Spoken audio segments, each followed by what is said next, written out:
Et je commence par vous présenter le matériel.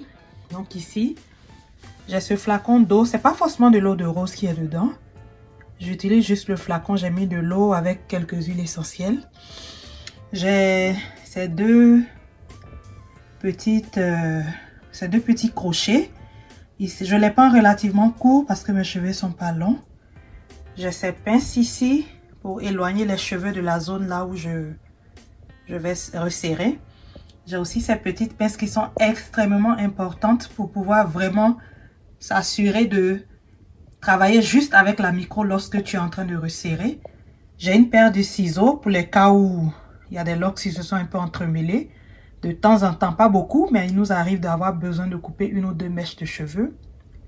J'ai un peigne pour vraiment retrouver les traits, les raies. Et j'ai cette touffe de mèche crépue. En fait, je vais vous expliquer par la suite à quoi elle va me servir, cette touffe de mèche. Pourquoi est-ce que je l'ai mis là dans le matériel. Donc voilà en gros ce que je vais utiliser pour le resserrage. Donc là, j'ai tout fini. J'ai laissé juste une micro-lox pour vous montrer comment je fais mon resserrage. Donc d'abord, il faut sécuriser les alentours avec les petites pinces. Donc je mets une pince de ce côté. Je récupère mes autres pinces. Je mets une autre pince de ce côté. C'est cette tresse que je vais utiliser pour vous démontrer comment j'ai resserré. Et je mets une autre pince en arrière. Ok, je pense que c'est assez. Donc la tresse, ça c'est la micro lorsque je vais vous montrer. Ça c'est la quantité de repousse que j'ai. Donc je commence par mettre un peu d'eau, pas beaucoup, juste un peu. Et là je prends mon peigne. Donc comme c'est la dernière, j'ai pas vraiment besoin de nettoyer les alentours, c'était déjà fait. Il n'y a plus de cheveux qui rentrent, tous les traits sont clairs. Mais j'utilise le peigne en fait pour peigner légèrement la pointe. Pourquoi je fais ça? Je me suis rendu compte qu'en peignant la pointe, je pourrais garder un effet bouclé. Comme les bouts des micro-loss vont garder cet effet bouclé que moi j'aime beaucoup parce que je trouve que ça me donne un peu plus de volume. Et j'avoue que j'aime l'aspect comme ouvert des bouts comme ça. Donc je peigne un tout petit peu le bout. Et je fais la même chose pour toutes les micro-lox que j'ai resserrées. Donc tu peux voir ce genre, cet effet bouclé sur les bouts. Voilà. C'est parce que j'ai peigné. Donc je peigne vraiment les bouts, pas même au milieu. Ne pas défaire non plus tes locks. Donc je peigne et je twiste légèrement comme ça. Ok, donc ça me donne la boucle et je commence le resserrage.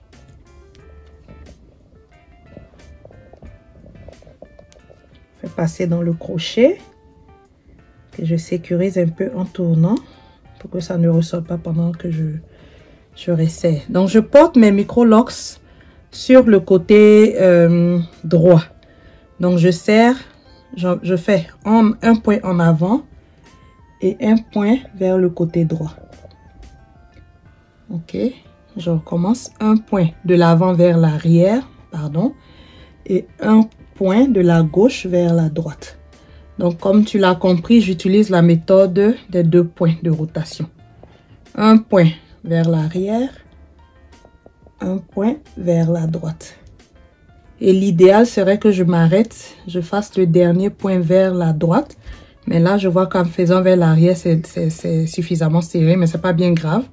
Donc, c'est ça. Voilà, c'est comme ça que j'ai procédé pour resserrer toute ma tête. Et ça donne ça. Tu peux bien voir là-bas, c'est propre.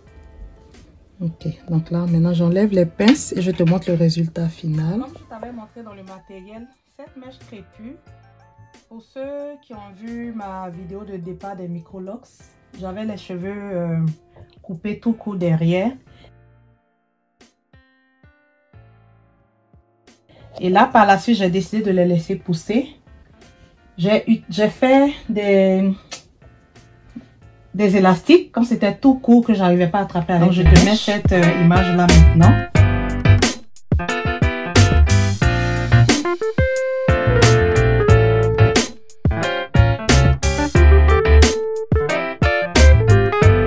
Et quand c'est un peu poussé que je peux l'attraper avec les mèches, j'utilise ça pour faire des traits sur le côté, comme ceci. Donc tu vois la longueur du côté, je montre la longueur. comme ça. Ça a un peu poussé. Donc, je vais encore un peu tresser le temps que ce soit une certaine longueur qui me permet de faire l'interlocking. Et je vais ensuite faire le lock sur toute ma tête. Donc, pour le moment, je tresse pour créer un style que tu vas voir est très très beau.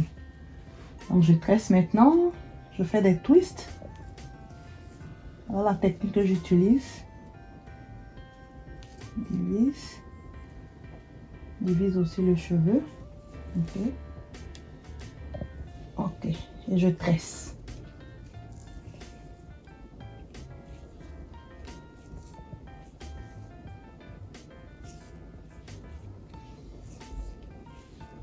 Après une bonne longueur de tresse, puisque c'est court, je vais m'assurer que ça ne sorte pas.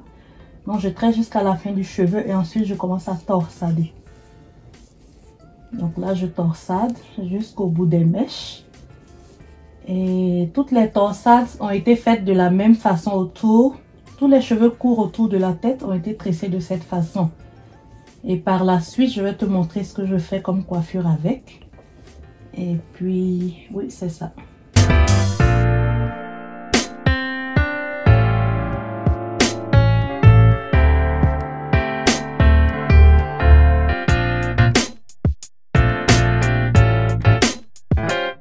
Isoler les micro-locks en utilisant les pinces.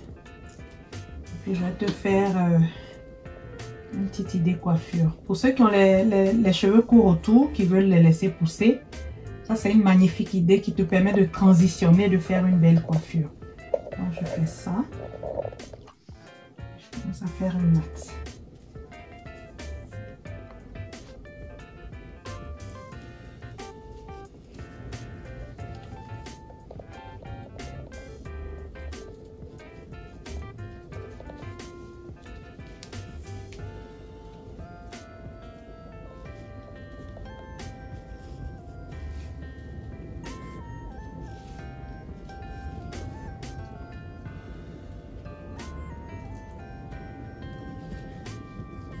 Je dois m'assurer de bien prendre toutes les twists. Il m'arrive des fois de ne pas faire attention et d'en oublier une, donc je dois refaire la natte. Donc là, je m'assure de prendre toutes les twists qui sont en arrière. Donc je fais une natte collée sur la tête en remontant vers le sommet. Je pense que tu as une idée déjà de ce que ça va donner.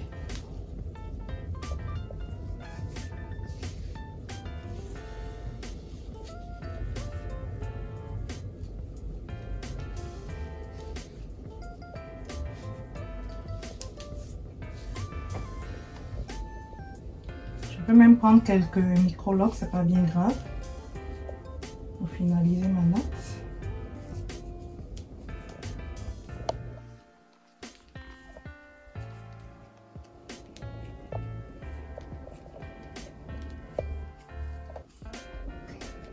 Et maintenant, ce que je vais faire avec ce bout, je vais le rentrer sous la natte, comme ça. Ok.